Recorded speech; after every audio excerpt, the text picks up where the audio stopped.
from Nashville, Tennessee. It's time for another episode of Tips, Tactics, and Tools for a Safer Tomorrow, where all things related to your safety and security are discussed, detailed, and delivered to you. You may leave with a tip that saves you money or a tactic that saves your life. So here are your hosts, owner and founder of Defend Systems, Brent Fiddler, and owner and operator of Herring Technology, Tom Herring. Hey guys, welcome to this edition of Tips, Tactics, and Tools for a Safer Tomorrow. Brink and Tom with you as always. I'm the owner of Defend Systems. Tom is the owner and operator of Herring Technology. If you're new to this podcast, it is basically about all things related to safety and security, whether that's at the workplace, at your home, with your family, new security technology, advice from experts. We talk about certain events and lessons learned from those events and all sorts of stuff. So today we are excited to welcome Bart Holzer to the show. Best way I can describe Bart without getting too off into it, and I'm going to let him talk about his background a little bit, but it's basically just a cyber expert. His background is pretty extensive. This is something I know very little about. I do know certain things that I should avoid when it comes to cyber protection and things that are bad to do, but admittedly probably something I don't know enough about, but I know just enough to know how protected I am because I have a friend that owns a technology company and has an awesome IT department that may moonlight for me as well. So, Bart, thanks for being here. Glad to be here. So tell us, well, I know you got your hand in a lot of things. Some you can talk about today and some you can't, but currently the best way to describe what you do for people is? Cybersecurity. Okay. Yes. All right. And in different roles, whether that's right. Contract one-offs, whether that's fractional, whether it's a little bit of everything, right? A little bit of everything. What has really become, I'm the owner of Overt Channel. That's the security company. What has become kind of our bread and butter is fractional or virtual CISO. Okay. Yep. So let's get in your background a little bit. Interestingly enough, we'll talk about how you and I got connected, which has nothing to do with any of the other stuff related, but how small this world is and how small this network is. But let's get into your background a little bit. How did you get into cyber originally? Well, we certainly didn't call it cyber when I got into it. I was a programmer in college. I was an intern at the FBI, and I got pulled into a new unit that was targeting people on the internet. That's how I got into it. Okay. Mm-hmm. And how old were you at this time? Junior year, so 20 years old, 21. Okay. Where were you in college? Catholic University in Washington, D.C. And how did you get connected with the FBI and the whole internship thing? Is that something you sought out, or did they seek you out? No, I sought it out. A friend of mine growing up, Brad Nowinski, friends since 4 years old. Dad was an FBI agent. Okay. And he said, yeah, there's an internship you should go for. I was like, okay, I'll try. Yeah. Yeah. And you did, and obviously would. And I did, and I got it. Yeah. It's very cool. So when you say it's targeting people on the internet, we were talking a few years ago. Right. I don't know exactly how old you are. I think you're younger than me, but of course that was still relatively new territory back then, right?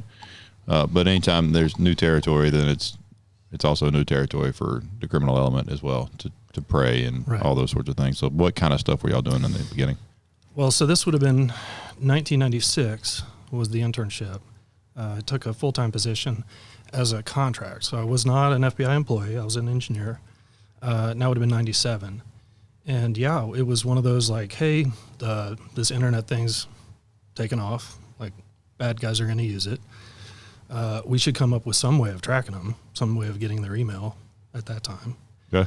Of course, bad guys, bleeding edge, they're going to use chat. They're going to use all kinds of stuff. So we had to figure that out.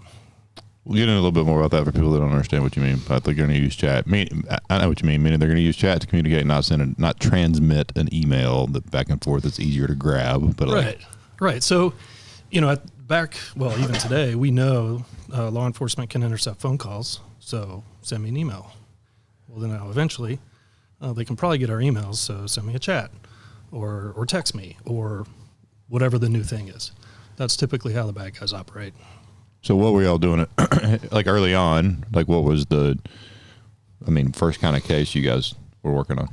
The first case actually was an ISDN case. And this would have been, 96, end of 96. You want to to explain what ISDN is. You understand our audience has no idea what you're talking about, including this guy. Well, that's kind of what's funny about it is we don't use ISDN anymore. We have cable modems, we have fiber. ISDN was an early protocol to get internet at your house. Okay. Yeah. And a protocol is a way of getting internet to your house too, by the way, for the audience that has no idea. It's a digital. Sometimes Bart is so smart that he can't talk to normal people. No. Hey, well, and here's the thing. Let this redneck tell you. I don't try and figure this stuff out. Bart and I work together a lot. And it's one of those situations back in my home state. Mississippi? Country of Mississippi. Yeah. United States of Mississippi. You don't have to know the stuff. You got to know who to call. You got to know a guy. Yeah, you got to have a guy. And Bart is the guy. Oh, no doubt. So you can still throw those terms over our head. But Well, for half of my career, I worked at Quantico. So I was around the Marines, a lot of respect for you guys. But in the government, we just love acronyms. So I'm going to use digits and characters and all kinds of stuff. No, ISDN at the time, because what we had was phone lines, right? Regular, plain old telephone system. POTS. I do know that one. All right, you know POTS. POTS lines, yep. How do we send digital communications across POTS? Yeah. That's what ISDN was. Not the most efficient. So cable modems eventually came along saying, hey, we have a little bit higher speed on these cable lines that we're delivering TV on. Let's do internet on those. It's kind of a rough way of saying we moved away from ISDN towards cable modem. So I'll break this part. I can do this one. Sure. So on telephone lines, it's a bunch of really tiny copper wires. I mean, really small gauge copper wires that don't, and by the size of just think about it like carrying power. It can only carry so much data on the size of the cable. If you think about the size of the cable coming into your house for your cable internet, which is coax, which is thicker, right? Mm-hmm. RG59 or whatever. Well, it's a big, fatter piece of copper. So now, look at how much more stuff we can send faster, further away, and all those sorts of things. So I could at least cover that one, which I'm really proud of myself for that too. Stuck the landing on it too. So we don't even use copper anymore. Bring No, fiber. I know that. I didn't say we used it now. Well, I got fiber at my house thanks to a company called Herring Technology. So I do know exactly what fiber has done for me. And you are in the middle of nowhere. That is for sure. That is for sure. Yeah. And on purpose. Yeah, exactly. Well, that's good. Mm-hmm. So case-wise, though, what kind of criminal cases? What, are we talking child sex abuse? Are we talking, theft? Are we talking intellectual property theft, or all the above? What were y'all seeing early on? Well, so let me take a step back and say the unit that I operated in, it eventually became the Data Intercept Technology Unit, so DITU. Okay. Is just one of many units at Quantico. And so anytime an agent in the field has a case, whatever that case is, that's what you're asking about, they may need some sort of advanced surveillance capability. And they go to the folks at Quantico. So that might be the phone tap. That might be the GPS tracker, whatever. Okay. So if they have a case where the bad guys are using, let's say, AOL Instant Messenger, in the year 2000, they would have to come to us. How do we get this guy's, chat messages? Okay. That's kind of how we would get involved. So the cases came as they came. So it could be any and all of the types that you're describing: white collar, child exploitation, organized crime, all of it. Yeah. And so that made it very interesting for us. I mean, our job was never the same year over year. Yeah, sure. Because not only are bad guys using these technologies, different kinds of bad guys are using these technologies. So I never had the same year ever, even though I was there 20 years. So a lot of fun for a technology guy. I remember thinking that in patrol when I was a patrol officer, because no call was ever the same. Yeah. Right. It's not boring. No, not boring. My office had 4 wheels and a light bar and a siren, and not a single call went on was ever the same, and that was fun. I mean, that was a ball. So I bet it was the same. Especially you coming straight out of college, thinking you're going into program, and you want to do something with computers, and then lo and behold, you end up at premier law enforcement agency, or at least at the time, and in the entire world working on stuff.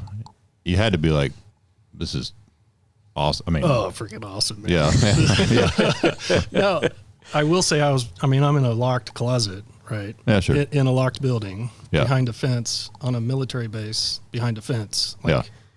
nobody knows that I'm there. Or Right. The team that I'm on is there. The thing that evolved over time that was different for us, that not all units had to struggle with, is our stuff changed so fast. Oh, yeah. We couldn't train agents quick enough. So GPS tracker kind of operates the same over time. It might get smaller, batteries get better, you can hide it easier. So that Quantico, would train tech agents to do that work. They didn't need us to go and install a tracker. Like, we can train that. If I tried to train an agent, a tech agent, and we did this, as soon as the agent got back to their office, we probably had a different version of software or devices in our lab. So by the time we shipped them the gear, it was a different gear that we had trained them on. So you see the problem. Like, 100%. so what we ended up doing is we ended up kind of deploying with the equipment.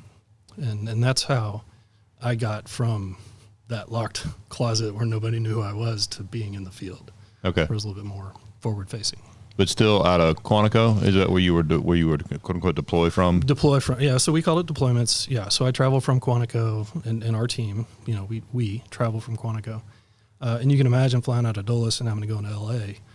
That's a heck of a trip, right? So about halfway through my career, we ended up forward deploying people across the country. So a colleague of mine ended up, I think he's in Phoenix, so he could get to LA pretty quickly. Okay. I came to Nashville, so this would have been around 2005. So I can get to Chicago in less than 2 hours? Yeah. Right. So mid-America kind of fell on me. A friend of mine, Steve, he handled the West Coast. And then we had Quantico. It's easier to get to, New York and that coast is easier. So we kind of split the country into geographic areas. How many people were on this team at the time? Because you're only naming a handful of people. So. Well, it obviously grew. Oh, yeah, of course. But I mean, like, to go from one case to an unspecified number of cases. but I'm talking about when you guys first started this forward deploy thing. So 05, like, how big was the team? The deployment team, we'd have 4 to 6 people traveling at any given time. Okay. Yeah. It's pretty small contingent of a much larger unit, because we had software developers, we had hardware developers, we had a lot of things going on. Sure. It's FBI. Yeah. Well, this is, again, a unit within a section, within a, It doesn't exist. No, it doesn't. Well, crap. We got to bleep all this out then? That's the part about the FBI. It definitely exists, right? Yeah. Like, we can't hide like some other agencies. Yeah. Do I have to do a whole bunch of post-production and cut all this stuff out now? Yeah, You've already said it all now. It'll be a steady beat. You can just Yeah. you can Google it. So That's right. Yeah. It's open source information now, like, pretty It's much. fairly open.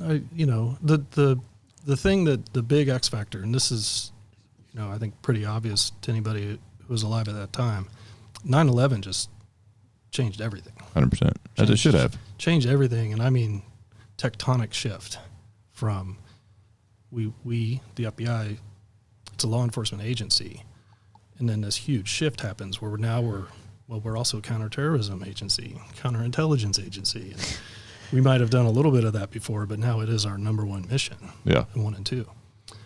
So yeah, that changes the game quite a bit. Well, and then you guys were given basically unbridled authority with the Patriot Act. I mean, like, that thing went a long way. Now, I think what everybody needs to know, and I'll say this so you don't have to. No, please. Every federal agency, whether they want to admit it or not, has a dark side, because in order to be effective at your job, you can't always play by the rules. Sorry, is what it is. And I'm not saying not necessarily operate in this country, but that's just the reality of. I mean, everybody knows about the CIA and everything else and all the sneaky spy, blah blah blah blah. So just know that the CIA is not the only agency that has to operate that way. Sometimes, again, I'm not even going to. It is what it is. No, you can ask me. We had to follow the rules. Yeah. I as much as it Your frustrated unit. us, the FBI and everybody I know has always had to follow the rules. your unit or your agency, as far as you know. Let's move forward. Everyone I worked with. Yeah. We Sure, court orders but I'm saying absolutely have to, and that's kind of what happened post 9/11 is they put in that framework, the FISA courts and, Yep. and the ability under the legal system to do what we needed to do under a court order to signed by intercept, spy on a real judge. Yep. Yeah, yeah. Mm-hmm. I agree. I don't disagree. My point to that was, I guess it was a little misunderstood. The Patriot Act gave you guys and FISA courts and all that gave you the ability to do that with direct supervision from a court system, not in the dark of night, not under another agency, not under some agency that doesn't exist. All the things that were happening before, like now it's like, okay, this has happened. Let's address it. Let's put framework in place to deal with it and deal with it in the open. I guess is where I'm going. So if we're talking about a U.S. citizen, that's absolutely. Right. That's right. Yeah, well, I mean, you're talking to a guy that did wiretaps for a living. Yeah. You know, like there's no greater invasion of privacy besides putting cameras in your house than me listening to your phone. You're darn right. We had to play by the rules. Right. The higher, and rightfully so. I mean, the standard of proof for me to get a wiretap to listen to all your phone calls, it's got to be high as crap because I don't want that done to me. This is America. That's right. So I don't disagree with all that. I'm just saying that 9/11 changed the game as far as giving you guys the tools to do more of that. And be that as it may, and people have different opinions about that. But at the time, like we just had a giant black eye, and we didn't have the tools we needed at the time. Prior to that, from the legal, I guess we had the tools. They weren't as readily available or robust. Tell me if I'm wrong. When all that stuff kind of came into play after 9/11. There were certainly new things that evolved. We talk about tools for sure, but I think the information sharing was one of the key problems that we had before. The Director of National Intelligence solved a lot of that. Like we're forced to play nice together. We also wanted to play nice together. But yeah. I mean, if you look at just not every agency or agent wants to though. Well, even if we wanted to, just the culture is so different between agencies. The culture, the mentality, what we're allowed to get away with legally is different. Yeah. Because if you're the FBI and you're possibly targeting a U.S. citizen, like there's no exception. Like they have rights we are not going to violate. Trust me, I got a lot of legal lectures over the years about you will go to jail. Like this is not a joke. Like you don't violate U.S. citizens' rights. Like this is, a foundational component to how we operate. Versus an agency that might be only interested in intelligence on foreign citizens, like their rules are different. That's right. We don't afford the same. As they should be. As they should. Yeah. They're not U.S. citizens. So, but to be able to share information more easily, to be able to cross-reference, to be able to process and handle that data, that was a challenge. So in 2005, you moved here. I did. And that the theory there being you guys are going to basically forward deploy, to your point, like cover regions and all that. So from your unit, when you guys were all in your closet behind a fence together, how many of y'all went out into the U.S. into different cities? Just the ones you named previously, like five or six of them? There were three of us that were probably the longest forward deployed. Okay. Yeah. And so how long, and I guess you just end up at the FBI office here in the Nashville Middle District, Tennessee, and it was probably off West End at the time. It was. Yeah. For 1 month. Okay. And then they had built the new building. Okay. On Elm Hill. Mm-hmm. Got it. So you get moved in there. Are you the only, I mean, do you get, what unit do you get attached to here? Are you're kind of your own little guy? Weird aberration of why is this tech guy here? The thing that was important is that I didn't take a slot on the payroll. That would have been a bad thing. So I didn't. Because you were a contractor still. I'm a contractor and I'm based out of Quantico. So they really didn't care about me. Okay. Were they scared of you? I think it was more of a curiosity thing. Like, where did this guy come from? He just showed up. And what does he know? Well, yeah, they sent him from Quantico, and he's a tech. What else should we know? Why does he keep disappearing? Why does he have all this? Like at one point in time, I had 4 monitors, and that just blew people's minds. Like In 2005, he's got 4 monitors on his desk. Like that guy's cooking with gas. Whatever he's cooking, we don't know. But yeah, That's hilarious. There's a really funny cartoon someone sent to me, and it had multiple monitors, and it had a curse word in it, so I can't share it now. But they said, "Man, that guy's not messing around. Yeah, he's working." Yeah. Whether or not it was That's true. why my IT department all wants more monitors, so Yeah. I think they're working. That's Maybe. right. No, they need them. It's amazing to what the world's developed to. Yeah, but this is 05. Okay, so who were you assigned to? A supervisor, a team, or were you just? I was adjacent to the tech squad. Okay. So the tech agents and I, because when I deployed to a city, I would meet the tech agent. Okay. And the 2 of us would go. In some cases, as a contractor, you're not allowed to push the green button. Yeah. Depending on the type of case. So I might do all the work, and then the agent would push the green button. Got it. It didn't happen all the time, but that is a true thing that actually happened.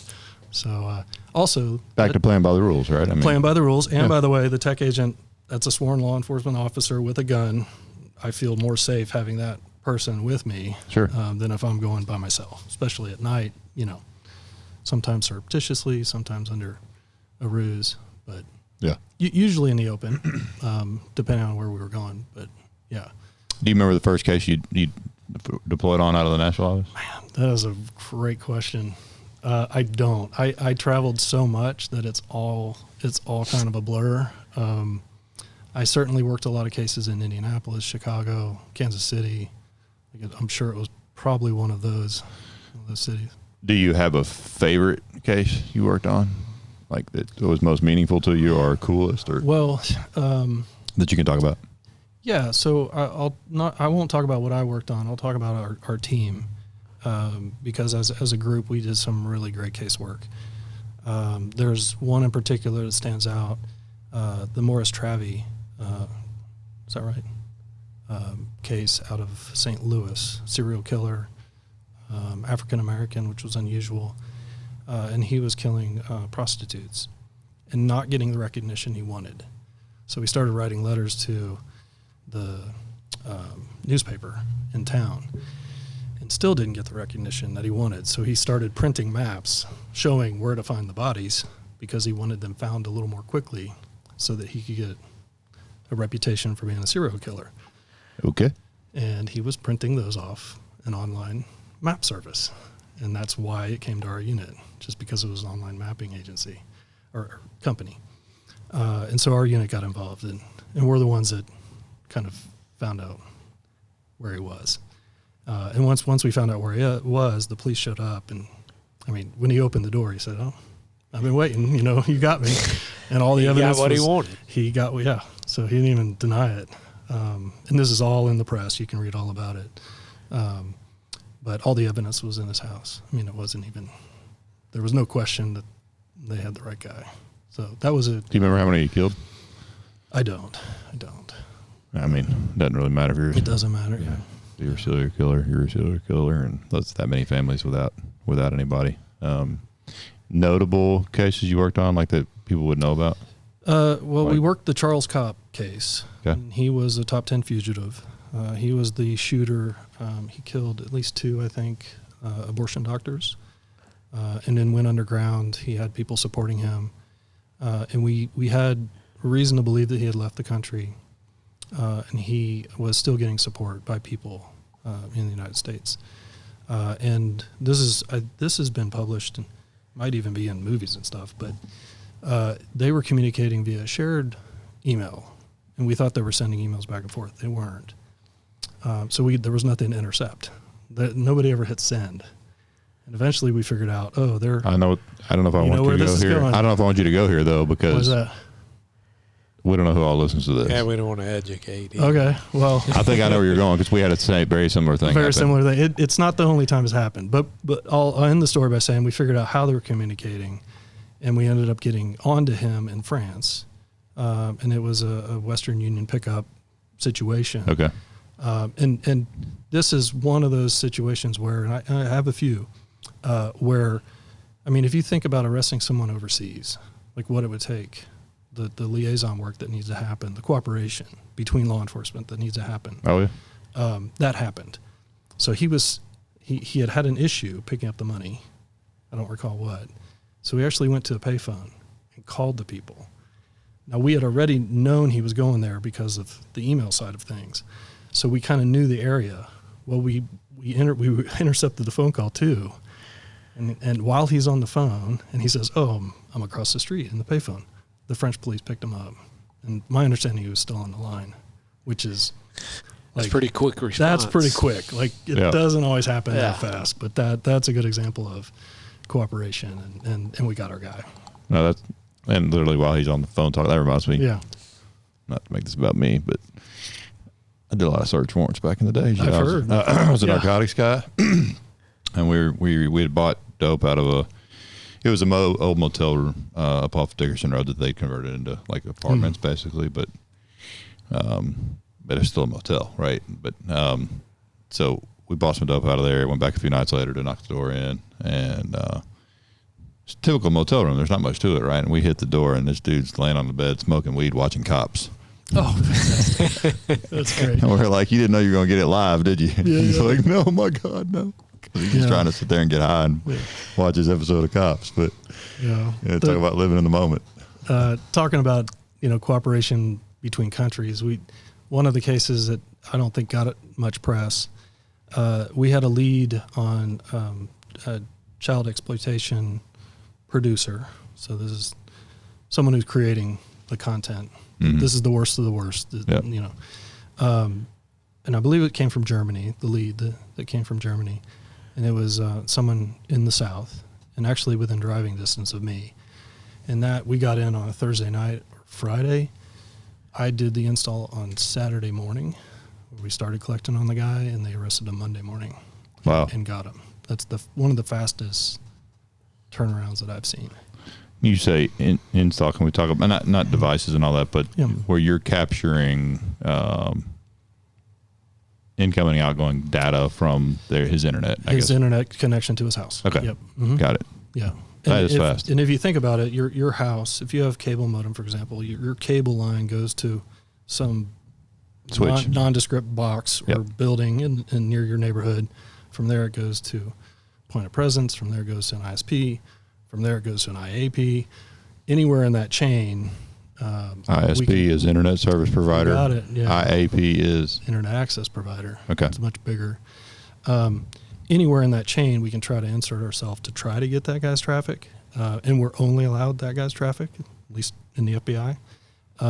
So the closer we can get, the better. But you can't always get close. Closer to the source. Closer to the source. Right. Yeah. Okay. Yeah. So somewhere in that chain, which it really doesn't matter, I got to the right spot and got his communication. It does matter though, because y'all got him Monday. That's freaking effort. Well, but that takes a lot of coordination. Yeah. And it just happened to be, I had the equipment, I had a car, and I could get in, I could go, and they met me. Yeah, but on the backside, what people don't understand, it's the court orders and getting to the judge and like all the things that have to happen. All that had to happen. You can't just hey judge, I'm going to do this. And be like, all right, let me know how it goes. That's not how that works. I've done this. Yeah. Like, there's a lot more to it, folks. Yeah. And this was an exigent circumstance scenario. Okay. That's how they got it quicker. But yeah, absolutely. Yeah, usually nothing moves fast with the feds. That's why. No. I won't name all the agencies, but in Tennessee, we have pretty robust wiretap statutes. And at the time, we had some pretty robust prosecutors that would hammer. And so, so many of the federal agencies were doing state wires, and that made some people mad. Yeah. That they weren't doing federal wires because they're federal agencies. They're supposed to be doing federal wires and prosecuting federally, but they were doing state wires because they could get them a lot faster. They didn't have to go through OEO. We could be up on a new phone in 24 hours. I mean, if you're lucky, 48 to 72 hours. These guys were dumping phones so fast. I mean, that's the opposite of the movies, right? Where the FBI swoops in and, all right, we're here, we're taking over. Like you just described the opposite of. Yeah. That's exactly what was happening, though. I mean, just it's reality. Because they'd still get hammered on the prosecution side because at the time we had certain DAs in place that would do that. And so it's like the result, prosecutorial wise, is still just as fantastic, and we can be a lot more efficient and get a lot more of this done. Yeah. And then, of course, egos got in the way, and just, you know how that goes. I mean, you lived in that world, and that's not just federal. That's every agency, like whatever. It's just a bunch of type A's, like that's everywhere, unfortunately. And to be realistic is an unfortunate reality of why more things don't get done, because some of that gets in the way, but I think that's everywhere. Well, I think that might bring up an interesting thing to talk about to your audience. So if anyone in the audience ever becomes a victim of cybercrime, and that could be related to financial fraud, or yours is a victim of financial fraud. Sure. You said if you ever become a victim of cyber fraud. Let's Cybercrime. rephrase that. Cybercrime. Mm-hmm. Let's rephrase that. When you become a victim of cybercrime. All right. When you become. Because you are at some point to some extent. Unfortunately, that might be true. Yeah, it is very difficult to stop. Let's hope it's a small amount. But yeah, so when you become a victim, Tom, you do have something, you know, there are avenues on the law enforcement side, depending on the scenario. And it could be the city or town. It can be state. It could be county based. It all, you know, depends on where you're physically located. It could be, in our case, TBI, or it could be FBI. And then there's actually other agencies who might pursue cybercrime as well. But let's just stick with those. You can imagine a township probably has less cyber capability, right, than a larger county, perhaps, or TBI. Sure. Right, makes sense. But your speed at prosecution might be quicker, right, in the lower level courts than in TBI, FBI. Definitely, actually. However, if you're talking about reclaiming funds, the FBI has more reach. You know, so if your funds went out of state lines, if there's property involved, like they stole money from you and bought, you know, a cabin in Alaska, which might be something I might be interested in. You know, how do you get law enforcement to take possession of that and try to get your money back, right? A county is not going to be able to do that, right? They can't reach out to Alaska and get that property seized. The feds can. Got it. So you have to, there's this game, I hate to call it that, but that's what it is, where it's almost a negotiation of who wants to take my case. Like, I'm a victim. Here's the dollar amounts involved. And depending on the dollar amounts, the feds may not take it at all, right? That depends on the AUSA and kind of the policy of the region you're in. So, but know that that's there, right? If anyone tells you, well, they'll never do this, or your county can't do that, they just can't do it, don't take it at face value. You know, find out what they can do. Talk to hopefully you have these contacts already. Like, that's part of building a security program, is knowing who has jurisdiction of your headquarters office. It'd be great to have relationships with those people already, and know their capability, so that you got it in the right place if you become a victim. Or when, if you have time. Or when you become a victim. And that makes a lot of sense. And I'll ask you, because I don't know for sure, but I would think that a lot of it could also potentially depend on what's most important to you: recovery of what you lost or prosecution.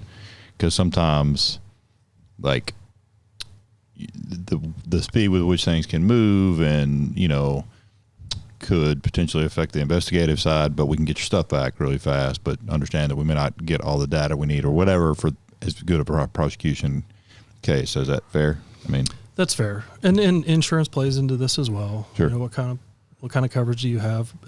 I will say, if your audience doesn't know already, just because it's related to the internet or to emails, that doesn't mean it's a cyber crime. It could be a fraud. So you want to make sure you have all the business insurance you should. That would include a crime policy, E&O, and cyber.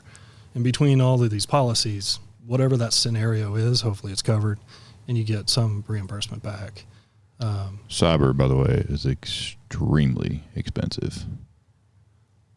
Well, first of all, it varies, and it's relative. So for the amount, it's a sore subject. I'll tell you off air, but regardless of that sore subject, I understand it's a thing. I understand that everybody should have some sort of cyber policy, some sort of crime policy, in addition to professional liability insurance and all the things. And obviously, you're a cyber guy, for like it or not. it's what you are, what you get labeled as. So I imagine in that realm, though, people probably listen to you, right? When you talk to them about their needs when it comes to that, whether it be for them or another company on their behalf. Hence, you working in a fractional role sometimes, that you're probably somewhat articulate about the need for that for both sides of the aisle. Is that fair? I think that's fair. Hopefully accurate. Yeah. Yeah. And we do have, sometimes these are box checking exercises where some person in a room came up with an idea that you need $5 million or $10 million in insurance if you want to be our customer. Aren't you glad to be our customer? You should pay to be our customer kind of mentality we see. Reality of it is, for most small businesses, $1 million to $2 million in cyber is usually sufficient. Now there are statistics. The average cleanup is more than that. It could be $3-4 million in cleanup. But that's average. That includes large companies, right? So, sure. So it is costly to clean up. What I typically point out is there are instances where it's really not the cyber part that is the source of loss of funds. And we're talking about fraud at this point. So if let's say your biggest customer gets hacked and they send a fake invoice to you and you pay it, you're a victim of fraud. You didn't get hacked. Right. Your customer got hacked. So they can submit a cyber crime, to their insurance. Right. You submit to your crime policy on your insurance because they're the victim of cyber and you're not. So there is, in terms of the insurance game, and full transparency, I'm not an insurance agent. I'm not selling insurance, but I've just been around enough to know sometimes the number to really worry about is what's your overall coverage, your combined limit, right? Because there's all these components, and you don't want to have your insurance company wiggle their way out of reimbursing you or compensating you for being a victim. And so sometimes you want to have kind of game that system of, well, we got $1 million in cyber, might have a couple million in fraud, an overall total payout of $2.5, $3 million, $5 million, whatever that is. And it's always different, so I can't give you real hard numbers. But yeah, that is what I advise all of my clients. And the bigger your customers are, those numbers keep going up. Sure. So it's a good problem to have, if you've got a mega corp as a customer. A friend of mine that's in insurance told me one time when talking about the coverages and all that, and he said, "What's the golden rule?" I'm like, "What?" He's like, "Yeah, he who has the gold makes the rules." Makes the rules, yeah. And I'm Absolutely like, the case. "That's well said," but that just makes me even angrier for how much insurance some people want. But I get it. Everybody's playing the worst day of your life game, right? I mean, on both sides of the aisle, so I get what that is. I want to shift gears a little bit because a lot of our audience is not cyber aware, not cyber experts. I know I've never met Scott Augenbaum. I know who he is, but I've never met him. I know everybody knows who Scott is. Sure. Yeah. So it's like Tom Herring. Everybody knows Tom Herring. No. You Everybody can't go Scott. You can't go anywhere with Tom Herring without somebody being like, Tom, what's like Norm from Cheers, Yep. Like everybody knows Tom. So everybody knows who Scott is. I've never met God Scott. rest his soul. Norm. Yep. I've never met Scott. I know who he is. I know he wrote a book on cyber and stuff like that. And so I think the point of his book, from what I'm told, I haven't read it, is to really basic it down for people to understand like where your cyber exposure is, easy things to avoid. So I want to go there and just, even if it's your top three, or maybe there's only two, I don't know, but if it would, like your top three for just everyday people, business owners too, but I mean, there are literally everyday people that listen to this. Sure. Because they're just into this kind of stuff, whatever. So what are your top three pro tips for somebody to protect yourselves in a cyber environment? Well, so before we go there, let me plug Scott. So the book is The Secrets to Cybersecurity. I believe I got that right. I actually give that book away to almost all my clients. Okay. So I usually get boxes of books from Scott. So I try to get them autographed when I can. And so, yeah. Well, explain to people who Scott is, because I just threw that out of nowhere, so sorry. Yeah, and I'm smiling because he is a character. And if you know Scott, you've seen him present. I mean, it is entertaining, to say the least. So big shout out to Scott. Scott was the cyber supervisor. So of the cyber squad here in Nashville, he was a supervisor for quite some time. So he was an FBI agent. FBI agent. Yep. For many years. Came out of New York, so he has that New York swagger that you would expect. But he's been in the South for how long, and still acts like a Yankee and like he always will. So that's hilarious. Yeah. We've adopted him, I think. Yeah. Southern. So yeah, his book in particular kind of boils it down to more easily understood, human readable things that we talk about. Okay. Which usually has acronyms and digits and things that we love to complicate. I will say, like I said, Bart shared this book with me years ago, and it is true basic. It's basic, but from how to establish a password and remember it. Mm-hmm. I use that. Still use that. Still, yeah. Unbelievable. Just little bitty things that are huge. That and two-factor authentication. I mean, you're taking two of my top three. I mean, it's right there, right? So you asked. Well, I feel like I need to confess. Oh boy. I own his book. I've never read it. Oh, no. It was given to me. Okay. And I have a few of those that have been given to me over the years that it just, I mean, I'm a serial entrepreneur and I need to make more time to read, because I love to read actual books, not ebooks, not audiobooks. I like a physical book in my hand. I love to read. I used to do that a lot on surveillance, but so now y'all are really making me want to go home and read that. So I mean, part of it for me and my clients, I give them that book, and it's a reminder of both me, but also security and cybersecurity. So it's a tangible thing that people are not going to throw a book away. Right. They'll throw a pamphlet away, but not a book. So it's a great book to bring because it's short with big writing. Big, my favorite big type font. of book. There you go. All right, you asked about, let's do the top three. Top three cyber security advice tips from Bart. The number one, Tom just mentioned it, the multi-factor authentication. Sometimes you'll hear it called two-factor authentication. Yep. I think today it's a lot easier, a lot more relatable, because most people have experienced it at this point. A few years ago, that wasn't necessarily true. We security wonks like me, were still explaining, like, what is this MFA thing? Well, if you don't know, if you're listening to this, it's that text you get on your phone. It's the authenticator app you might have on your phone to log in. And places like Office 365, Google, they're now enforcing it. So most everybody has experienced this at this point in time. You should have that. If you're a small business owner, you should have that on your accounts, not just your email, all your accounts, right? Meaning the code you get texted to you, and you log in and it says enter the one-time code sent to blah, blah, blah, blah. Yep. You got it. So username, password, that's your first factor. And then that code is the second. That's your second factor. Got it. Yep. Texting is one of the most effective methods. I think most security folks like myself, we do recommend using the app. So you use the Authenticator app. There's multiple apps you can use. They all work on most every system out there. So the app is a little bit better for a number of reasons. There's multiple apps, but you call it the Authenticator app. And you need an Authenticator app. Okay. So Google Authenticator, Microsoft Authenticator. I'm trying to think if there's some others, but Either one of those two you're good with. either one of those. Yeah. Okay. Yep. Sounds like we need a overt authenticator. Oh gosh. Yeah. Well, we'll not talk about my other ventures. I was going to say, that's you need another venture. I need another episode. I think my wife said no more. I can't found any more companies, so I have to put a stop to that.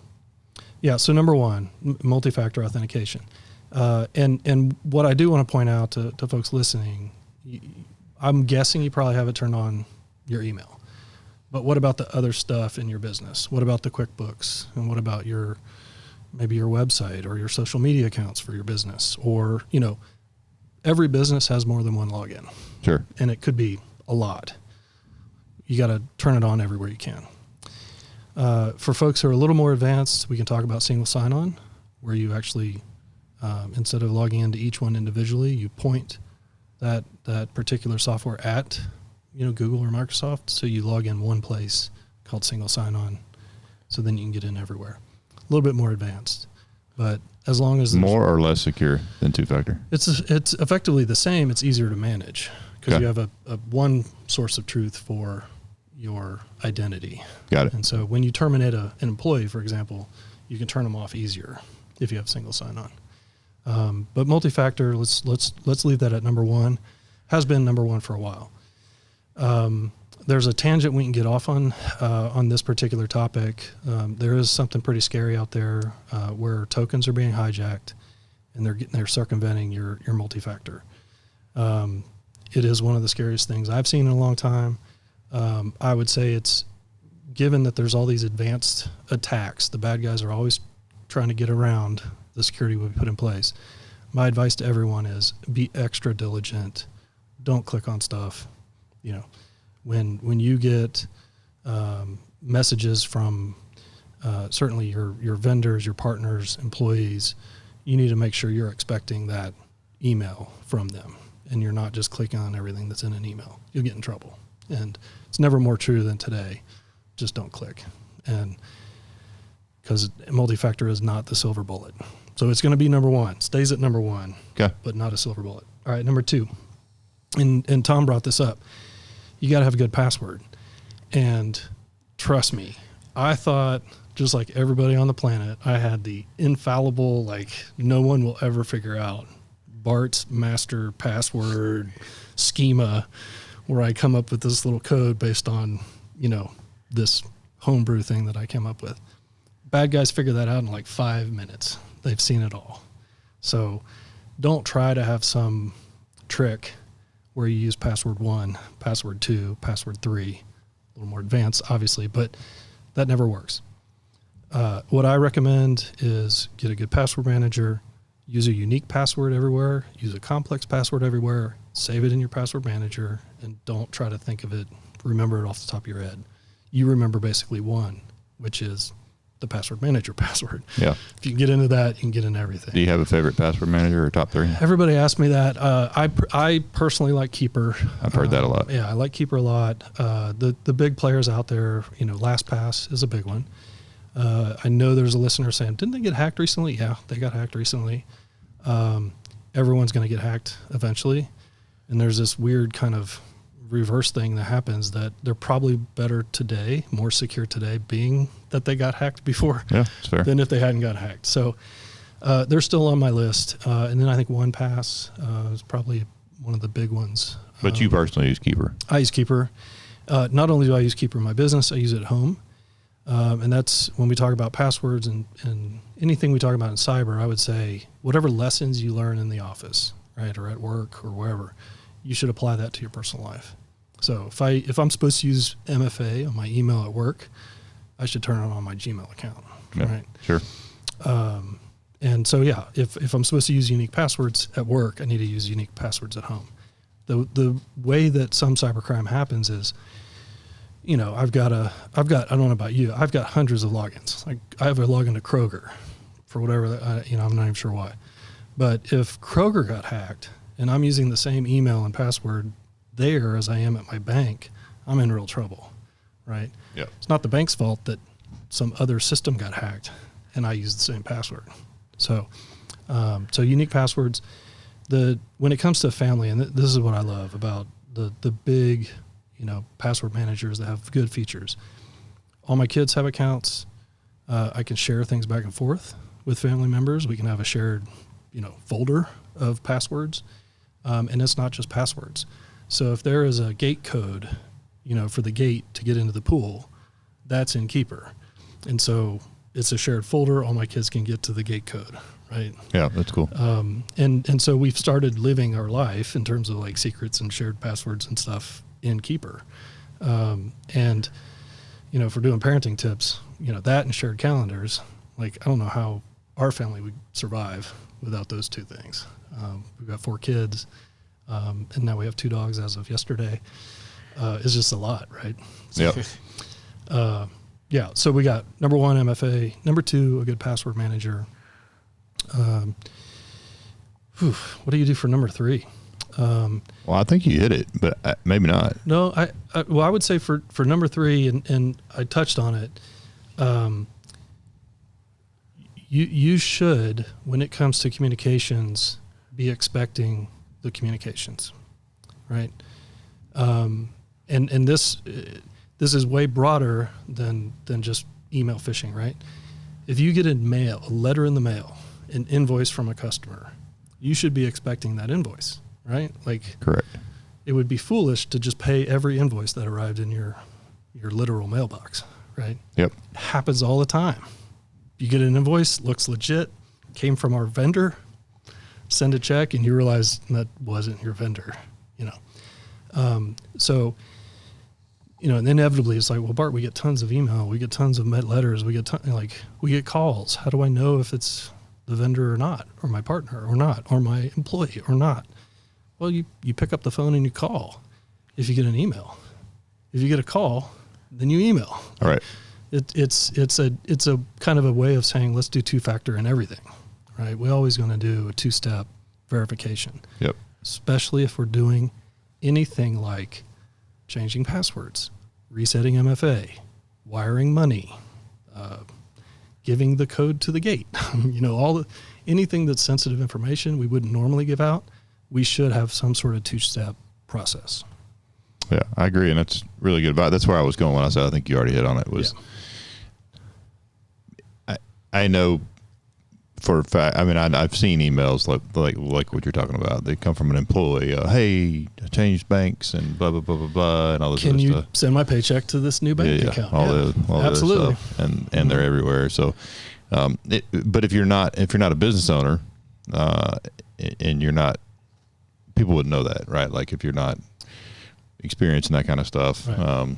And there's a lot about business I didn't know getting into it. And Tom as well. He and I talked a lot. I lean on him a lot for business advice because I didn't go for school for business, and I just jumped into I didn't either. I know, but you figured it out before I did. So the hard way, I paid the stupid thing. Well, exactly. So why would I pay it twice?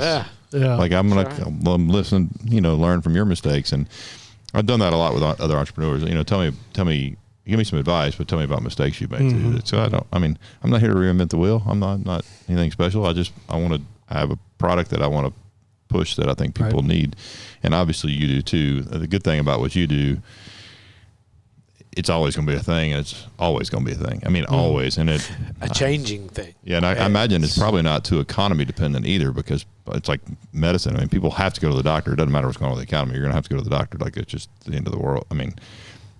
It's just the way it is. And so, I guess you probably saw the writing on the wall when you were in college, like, hey, computers aren't going anywhere. And gosh, I wish I were that. Well, and you chose programming, dude. So obviously you saw something there. I don't know, man. 18, 19 years old. Do you really know what you're doing at that time? He was playing football, just trying to find something to get through college on. Yeah. No, and he chose programming? Isn't that what everybody chooses? No, absolutely not. But really good advice and interesting information that I think a lot of people don't think about or don't know. And that's really what the whole point of this podcast is. When Tom called me about it to do it originally, he's like, I'm not trying to have this massive podcast audience. I'm trying to educate mainly our clients, and then obviously any future clients, of course, too. But just more about giving people an education than anything else that's going to just help them in their everyday life. And who lives a life now where cyber is not involved? The answer is nobody, except the guy living in a off-grid cabin in Alaska. Yeah, I like that guy. Well, so those are top 3 for business. I got one for your families. Yeah. And the password manager touched on that, but I do have a really good one, especially those of us who have aging parents. Elderly fraud is huge. I've stumbled across this with my own mom, and I'm so proud of my parents that they came up with this one, but they get all kinds of scam calls. Yep. This is Microsoft calling. And I don't know how many times I've told my parents, Microsoft is not going to call you. You're not that important to them. They've got how many millions of customers.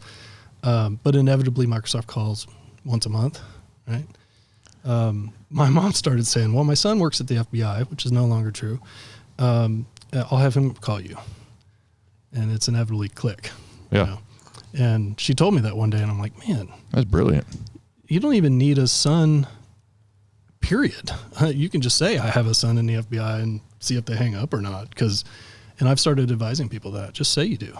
And if they know you and you say, well, I have a friend or Uncle Bart, I'll have him call you back.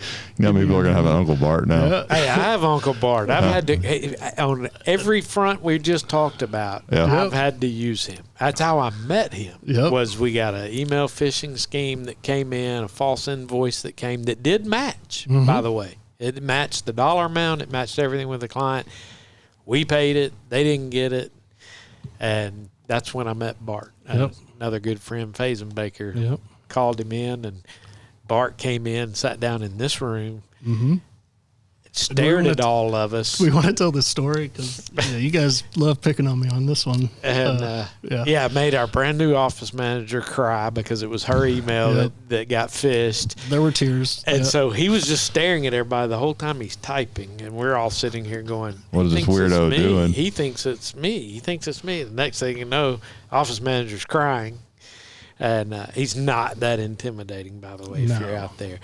But it wasn't her, and we knew it wasn't her, and it just happened to be her email, which goes to another security thing, and it was LinkedIn because LinkedIn is where it came from. She had put down accounts receivables or accounts payables on her LinkedIn, so they knew which email to go and try because everybody generally does the first initial, last name, and it's usually the company name, domain.com. So it was pretty easy hacking, phishing. Phishing. Yep. So anyway, that's when we met Bart, and then not too long ago, Mom, who's 86, got called, and the next thing we know, she's sitting on the phone with somebody giving them access to her iPad password.